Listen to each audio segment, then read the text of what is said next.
Ray stopped the whole game. He could tell she was ready to do exactly that. Ray, what you said in the hallway? This store man was afraid. Steve Harvey has hosted the Family Face-Off through some of the most emotional moments in the show's history. But when Norma Jean Drummond from Dodge City, Kansas, touched her husband's hand after a wrong answer and said nothing, Steve stopped the whole game. Because he could tell she had been ready to do exactly that. What he found out next, what her husband had whispered to her in the hallway before the cameras turned on, is one of the most quietly devastating things ever said on this stage. This is the story of a man who spent 48 years being afraid of the wrong person, and the woman who finally showed him the mirror. If you've been watching the Family Face-Off for any length of time, you already know that the moments that stay with you almost never happen when you expect them to. They don't happen at the buzzer. They don't happen in the confetti. They happen in the pauses, in the 3 or 4 seconds when nobody is talking and the whole room is very still, and something true is sitting right there in the middle of the stage where anyone can see it. If you haven't subscribed yet, hit that button now, because the story we're telling today is one of those moments. And it started not on the stage. It started in a hallway behind a studio door, about 40 minutes before the cameras ever turned on. The Drummond family from Dodge City, Kansas, walked onto the Family Face-Off stage on a Thursday afternoon in the middle of November, looking like every other family that had walked onto that stage that week. 5 people, a little nervous, trying to remember what to do with their hands under the lights. Herschel Drummond, everyone called him Heck, stood at the left end of the podium. He was 70 years old, built broad across the shoulders the way men who have worked physical jobs their whole lives tend to stay even into their later years. He had the face of a man who had decided things for a long time and was generally right about them. His wife of 48 years, Norma Jean, stood next to him. 68 years old, a retired library desk attendant, the kind of woman who moves through a room without drawing attention to herself, but who you would notice if she left it. Their daughter Rebecca, 44, had filed the application 3 years running. Their son Danny, 41, stood at the middle of the podium, looking like he had gotten his father's build and his mother's patience. And Norma Jean's younger sister Phyllis, 66, anchored the far end with the particular confidence of a woman who has been the funniest person at family dinners for 30 years and has long since made peace with it. They played against the Lindstrom family of Decatur, Illinois, anchored by a 64-year-old woman named Doris, who had the cheerful, undefeatable energy of someone who has been winning potluck competitions for decades and expects this to be roughly the same. The first round went to the Drummond family by a solid margin.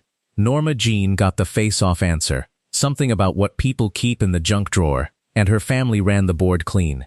Rebecca got 2 number 1 answers in a row, and Ray had to remind the audience to let the game continue, because they wanted to celebrate for about 30 seconds longer than the format allowed.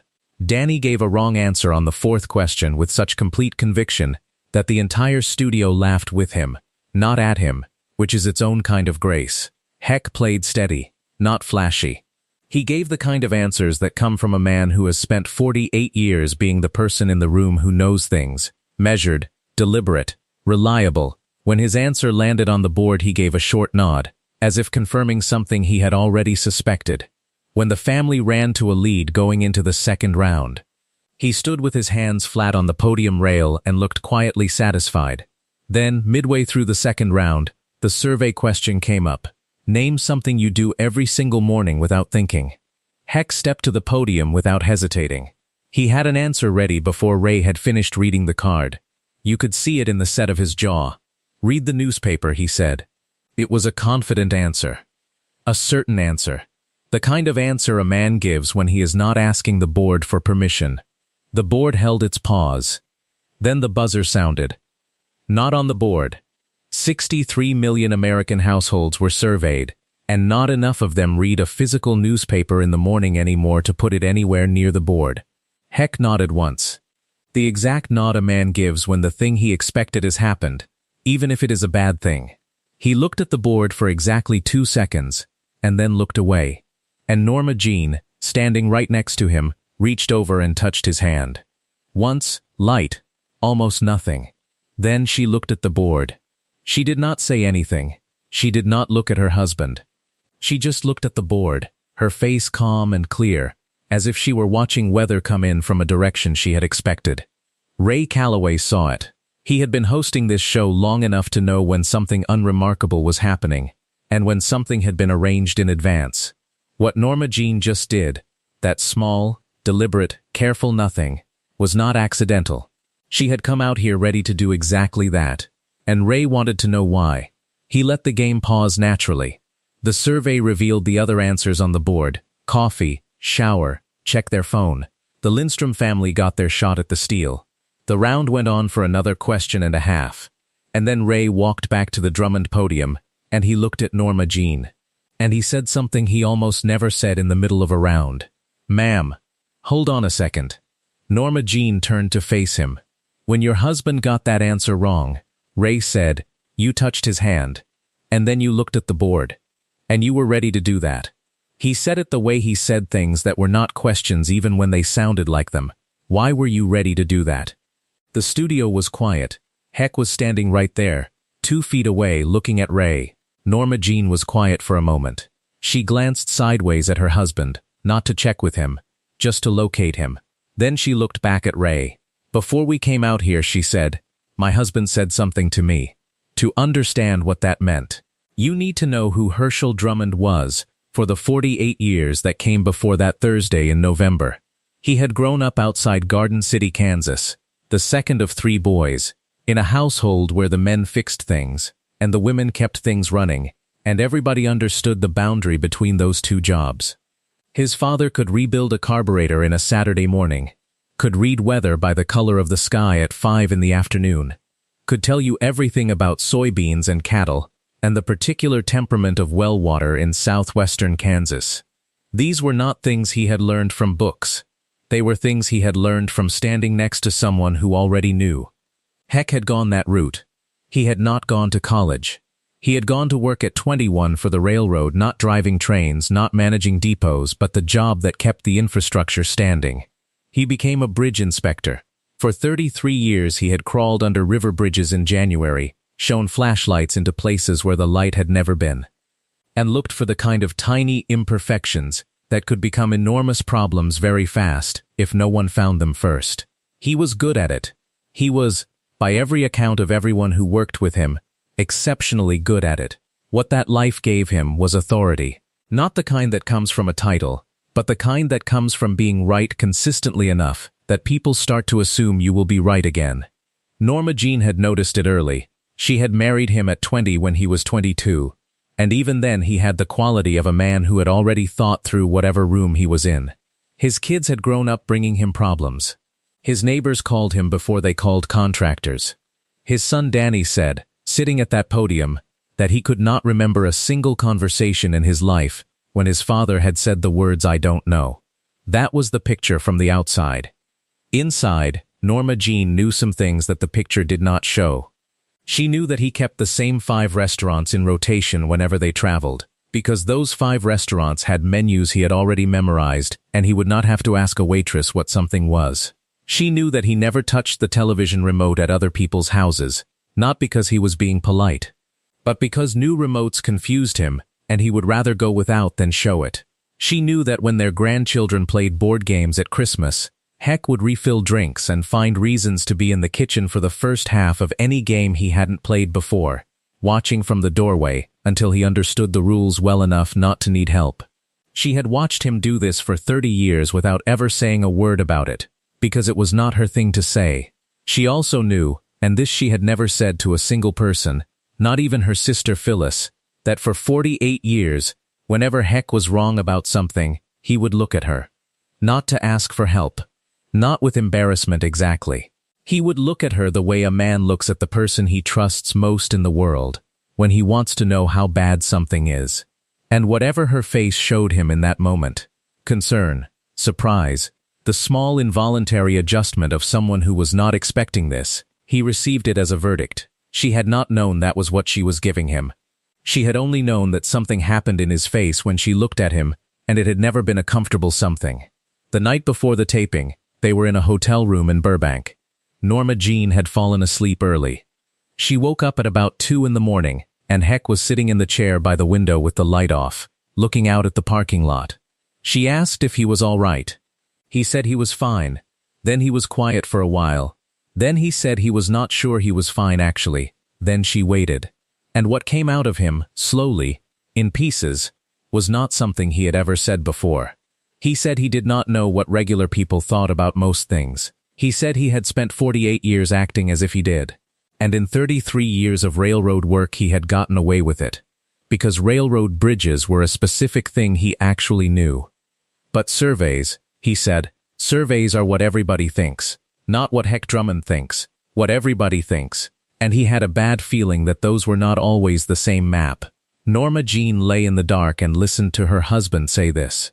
Then he said, "And when I'm wrong tomorrow, and I'm going to be wrong tomorrow, Norma, I need you to not look at me the way you look at me." She said, "What way do I look at you?"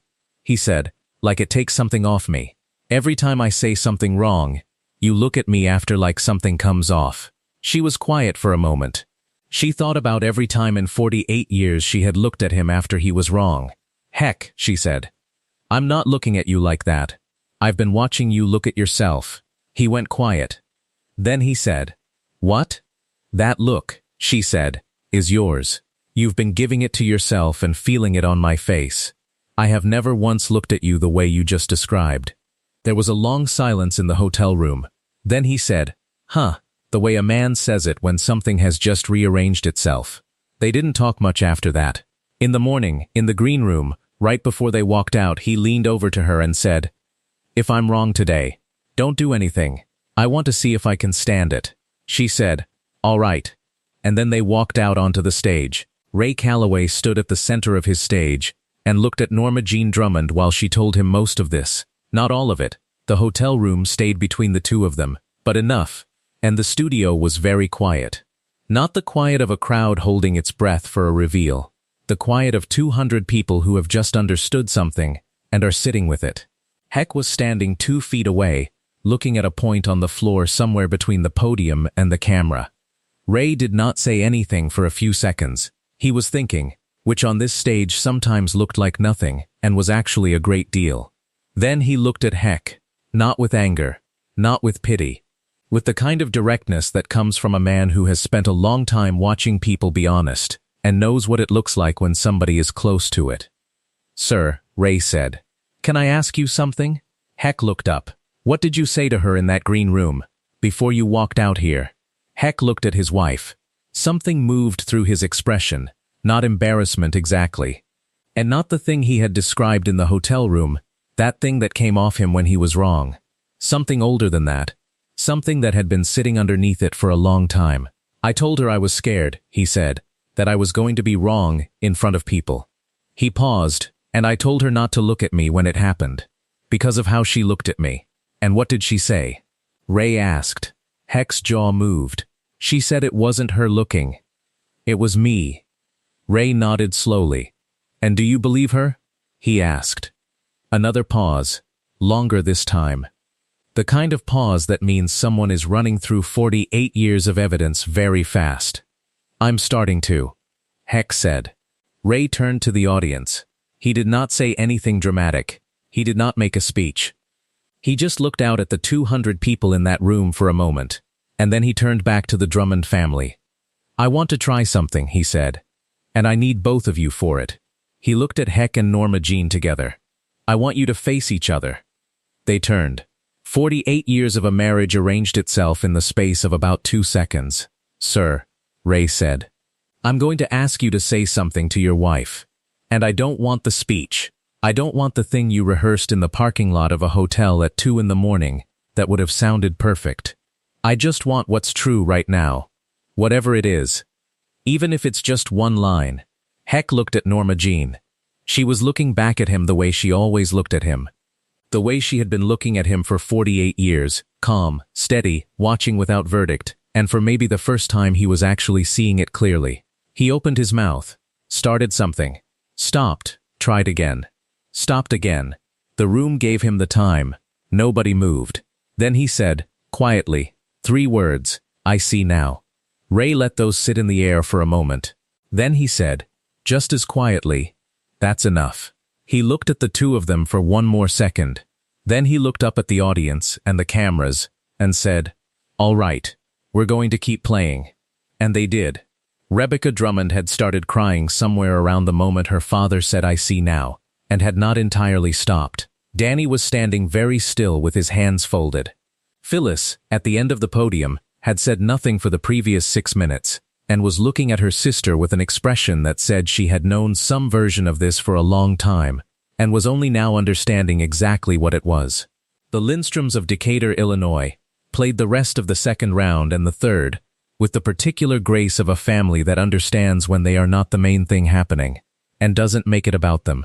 Doris scored a #1 answer in the final round, and cheered for herself with full enthusiasm, which broke the remaining tension in the studio in the best possible way. The Drummond family won the game by 19 points. They moved to fast money. Ray asked Heck to go first. He got 93 points across 5 answers, solid and deliberate, reading the questions the same way he'd always read things, carefully, taking a moment, giving you his best estimate of what was true. When he finished, and came back to stand with the family, Danny grabbed his arm and squeezed it, which Heck allowed. That meant Norma Jean needed 107 points. 5 questions, 20 seconds, going up against the accumulated common thinking of 63 million Americans. She got it in 4. Going into the 5th question, she had 91 points and needed 16. Ray looked down at the last card.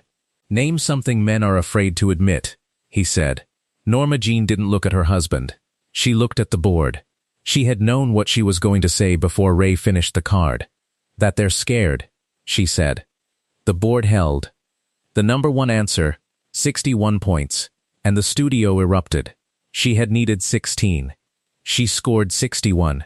The confetti came down, and Rebecca was crying again, and Danny was laughing, and Phyllis was hollering something that got lost in the noise, and Heck Drummond stood in the middle of all of it with a face that was not performing anything at all, which is its own kind of remarkable. Ray shook his hand. "How do you feel?" Ray asked him. Heck looked around at the room, at his wife, at the confetti on his shoulders. "Like I just got something back," he said. "Don't know how to put it better than that." "That works," Ray said. The episode aired 6 weeks later on a Tuesday night.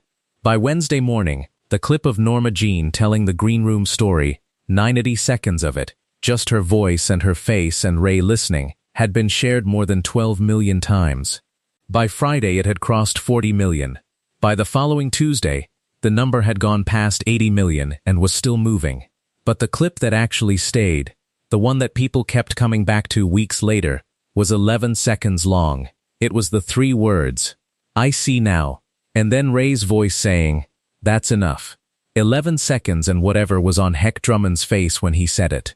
People watched it and couldn't explain why it hit so hard, and then they tried to explain it in the comments for about 3 weeks and mostly couldn't. The Drummond family went back to Dodge City. Norma Jean said the first 2 weeks at home were not particularly different from any other 2 weeks. You do not rearrange 48 years in 14 days. Heck still gave the same kinds of answers in the same deliberate way. He still went to the same restaurants. He still knew more about bridge structural tolerances than any other person in Dodge City, and was not shy about it. But some things changed. He started saying "I don't know" when he didn't know. Not dramatically, not as a performance, just as a fact, the way he stated other facts. Their son Danny noticed it first, in a phone call about a contractor Danny was thinking of hiring. Heck said, "I don't know anything about that company, you'd have to look into it." And Danny sat in his truck in the parking lot for a minute after he hung up, because that sentence had never existed before in his life. Rebecca noticed it about a month later, when she came home for a weekend, and asked her father about a decision she was trying to make. He listened. He said, "I'm not sure I'm the right person to tell you what to do about that." Then he told her what he thought, which was useful. But the first sentence was new. The acknowledgement that his opinion was one opinion, and not the ruling of a particular kind of court, had never been part of how he operated. And it was there now. Norma Jean noticed it differently. She noticed it in the evenings, when they were watching television or sitting in the same room doing separate things. The way people who have been married for a very long time are able to sit in the same room and be genuinely content with each other's company, without needing to perform it. She would look up from her book sometimes, and find him looking at her. Not the way he'd always looked at her, not the checking look, The look she'd spent 48 years without realizing was a question dressed up as attention. Just looking. The way a man looks at something he's glad is there. She didn't say anything about it. She would just look back at him for a second and then go back to her book. That was probably enough. Some things don't need to be said out loud to count. The $20,000 went on a new roof for the house, which had needed it for 3 years. And a trip to see their grandchildren in Colorado, which had been on the list for 2 years. Norma Jean said neither of those things was particularly glamorous, but that glamour had never been their style, and she was happy with how it was spent.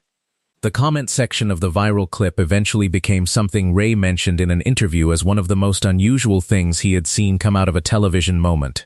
It was not confessions. It was not people telling their own stories of being wrong and ashamed.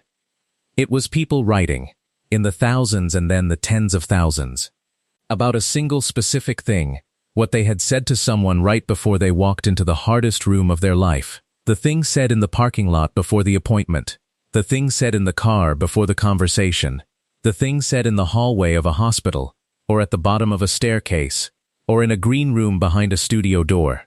Not the speech, not the planned thing. The true thing. The one that came out because there was no time left to protect it. Ray, when he was asked about the episode later, said he thought about it differently than most of the people who had watched it. "I didn't stop the show because something went wrong," he said. "I stopped it because something went right. That man got an answer wrong, and that woman kept her word to him, and I saw her keep it. That's all. I wanted to know what the word was." He paused. Turns out the word was, "I'm not going to let you feel alone in front of people." She'd just said yes. They hadn't worked out all the words yet. He said that the thing he thought about most, after the cameras and the confetti and the weeks of people sharing the clip, was the hotel room at 2 in the morning. A man sitting in a dark chair, looking at a parking lot, and finally saying out loud, to the one person it was safe to say it to, that he had been scared for a long time and had not known it was him doing the looking. "That's not a television moment," Ray said. "That happened before we turned the cameras on. We just got to see what came out the other side of it. If there is somebody in your life who has been carrying something for a long time and has been quiet about it, go find out what it is. Not by asking the big question. Sometimes by just being in the same room and letting them know that whatever face you're going to make, it's theirs to see. They have probably spent a long time imagining it, and they have probably gotten it wrong. And before they walk into the next hard thing, they deserve to know what you actually look like." Subscribe if you haven't yet, and drop a comment with the last true thing you said to somebody right before you both walked into something hard. The thing that came out because there was no time left not to say it.